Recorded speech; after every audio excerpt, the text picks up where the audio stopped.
Shalom, shalom, bienvenue à toutes, bienvenue à tous à notre écho du jour. Nous sommes heureux, ravis, contents de vous retrouver aujourd'hui à l'aube de 2021 parce qu'il nous reste en effet plus que un jour et demi ou 2 jours à peine. Nous allons traverser de l'autre côté. Nous sommes vraiment heureux de vous retrouver autour d'une question très importante qui nous a été posée via notre lien d'invitation à poser des questions justement. La question du jour est comment on peut rompre les fiançailles. Est-ce qu'on peut même envisager de rompre les fiançailles? Déjà, les fiançailles, qu'est-ce que c'est au fait?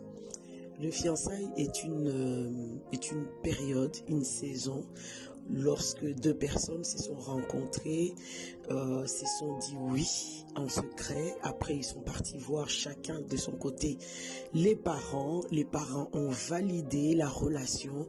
Le papa a donné la main de sa fille au jeune homme ou au monsieur. Là démarre la période de fiançailles. Donc, c'est quoi cette période? À quoi cette période, elle consiste? Qu'est-ce qu'on fait pendant cette période? Bien évidemment, les fiançailles ne sont pas le mariage. Donc, tout ce qu'on a le droit de faire dans le mariage, on ne le fait pas forcément dans les fiançailles. Les fiançailles est une période où les deux personnes qui se sont promis le mariage sont en train de se préparer pour le mariage, pour rentrer dans le mariage.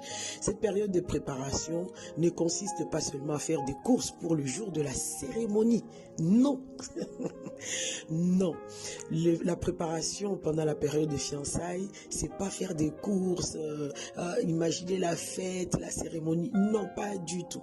C'est toute une préparation dans tous les domaines possibles en vue de rentrer dans le mariage. Parce que rappelez-vous que le mariage, c'est pas le jour de la cérémonie. Le mariage, c'est bien après la cérémonie. Amen. Donc, les fiançailles est donc cette période-là où on va travailler. J'ai dit que c'était pas seulement la préparation du jour J, du jour de la cérémonie, mais bien au-delà. C'est quoi? C'est-à-dire que les deux, le couple, les deux partenaires vont se mettre à travailler leur relation, à travailler la relation à fond, à devenir l'homme marié ou la femme mariée. Bon, c'est pas non plus la période où oh voilà, c'est quoi le mariage? Non, c'est pas ça non plus, hein. Je pense que dès que tu as eu la conviction à tes 10 ans, 15 ans que tu n'es pas faite pour vivre seule ou fait pour vivre seule, tu commences déjà à t'intéresser déjà c'est quoi le mariage, tu regardes le couple et tout. La préparation commence bien en amont, mais cette préparation pendant les fiançailles, c'est adapter sa vie à la personne avec qui je veux vivre, la personne que j'ai trouvée. Je vais aller dans le sens de former une seule chair avec cette personne. Je dois me réajuster, me redimensionner pour pouvoir rentrer en relation avec la personne. Vous savez, dans la parole de Dieu, la Bible dit dans les livres d'Amos, chapitre 3, verset 3, deux hommes ne peuvent pas marcher ensemble s'ils ne se mettent pas d'accord. C'est vraiment approprié. C'est de ça qu'il s'agit. Pendant cette période de fiançailles, les deux partenaires sont en train de travailler pour devenir une seule chair, c'est-à-dire construire la vision du couple, construire, comment dire, bon oui, en gros, vraiment c'est ça quoi, la vision du couple qui va se décliner finalement en plusieurs parties. Ils vont vraiment travailler leur caractère, leur personnalité pour pouvoir rentrer dans cette dynamique de devenir une seule chair demain. Parce que la base du mariage demain, ça va être l'unité. Et cette unité-là, on ne l'improvise pas une fois dans le foyer. Ah ouais, bon maintenant il faut qu'on devienne une seule chair. Non, on commence à le travailler bien en amont pendant la période des fiançailles. Maintenant, qu'est-ce qui peut causer la rupture des fiançailles? Oui, pourquoi? Le mariage, Dieu dit, les deux deviendront une seule chair et que personne ne sépare ce que Dieu a uni. On ne peut pas. C'est fini. C'est une voiture, comme quelqu'un a dit, sans option marche arrière. Lorsque tu es dedans, on ne retourne plus, c'est fini. Mais par contre, pendant cette période de fiançailles, tu as l'option marche arrière. Donc tu peux encore reculer. Et quelles sont ces raisons qui peuvent te faire reculer pendant les fiançailles pour ne pas rentrer dans le mariage? Premièrement, des raisons spirituelles. Quelle est cette raison spirituelle? Incompatibilité spirituelle, c'est-à-dire l'être humain est un esprit qui habite dans un corps et qui possède une âme. Cet esprit doit être de la même nature que ton esprit. Si cet esprit n'est pas de la même nature que ton esprit, ça sera très compliqué de former une seule chair, de bâtir une vision commune. C'est même pas envisageable. Pour tout vous dire, c'est comme si un cheval s'est marié ou s'accouplait, fusionné avec une vache. C'est pas possible. Donc, incompatibilité spirituelle. On va insister en long, en large, à travers.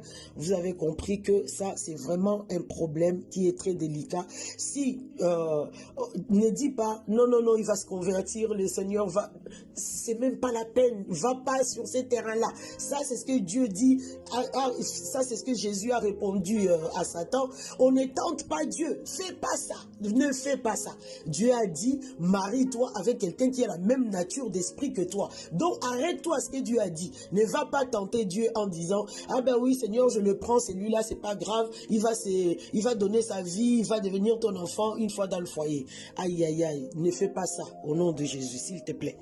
Deuxième raison qui peut causer la rupture aussi, ou tu peux faire marche arrière dans le fiançailles, c'est les raisons émotionnelles. Pourquoi les raisons émotionnelles? La Bible dit, Dieu lui-même, lorsqu'il établit le premier mariage, il dit, l'homme quittera son père et sa mère, s'attachera à sa femme et les deux deviendront une seule chair. On est en train de parler de la fusion, de l'unité. Mais pour que cette unité prenne place, il y a d'abord quelque chose qu'il faut faire. Il faut se détacher. Il faut se détacher émotionnellement. Il y a des amis, il y a des manières de faire, de parler, de dire, des environnements. Il y a des choses émotionnelles dont tu es attaché qui peuvent faire une entrave à la fusion de l'attachement au partenaire.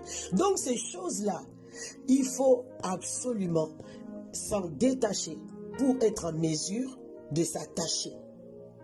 Je ne sais pas si je me fais bien comprendre. Donc, s'attacher, les causes émotionnelles, ça c'est, il faut le travailler. Tu dois être en mesure de laisser tomber tout ce qui ne servira pas à ton couple pour pouvoir s'attacher à l'autre. Il y a une autre raison aussi, c'est la raison culturelle, hein. La raison culturelle, vous savez, chaque couple est culturellement différent. Chaque couple est, même si vous venez du même pays, vous êtes forcément différents. Pourquoi? Parce que l'éducation que tu as eue, l'autre n'a pas eu. Vous n'êtes pas venus de la même famille, pas du même coin, tu viens de l'Est, peu importe. Tout couple est culturellement différent. Donc, il y a une acceptation qu'il faut aussi avoir de l'autre pour arriver à former une seule chair ou une seule vision ou une seule...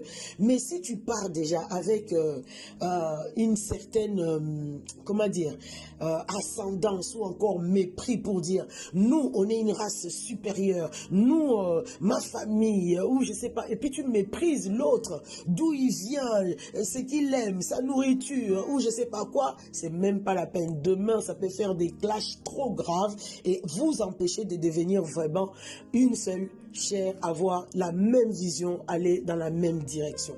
Il va falloir un respect profond de l'autre, l'accepter comme il est et regarder à vous deux, pardon, pour construire une vie d'ensemble, une vie commune, une vie unie dans tous les domaines de la vie. Donc, vous voyez que le principe qui sous-tend ou qui soutient le mariage, c'est l'unité.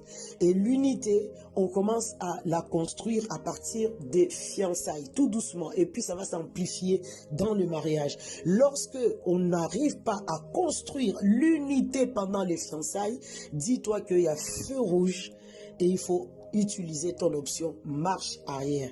Sinon, dedans, ça sera très compliqué.